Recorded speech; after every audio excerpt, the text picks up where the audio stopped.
Bare pust. Det er fantastisk, det kan du godt. Det var godt nok stærkt. Han er meget stolt, ikke også, skat? Og lidt glad. Og kun lidt glad. Jo, men det er forunderligt, tror jeg. Jo.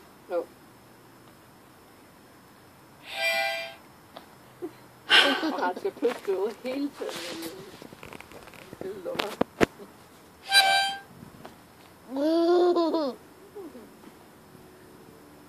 Det hjælper det ikke, man skal puste på den der side.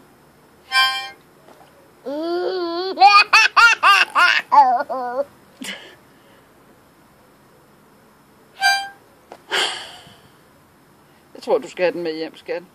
Faktisk. Cirka på morblik. Det er da fantastisk. Og det er ikke en, man kan tage bare det. Er den god? Skal du have den med hjem? Ja? Farvel, mormor. Tak for i dag.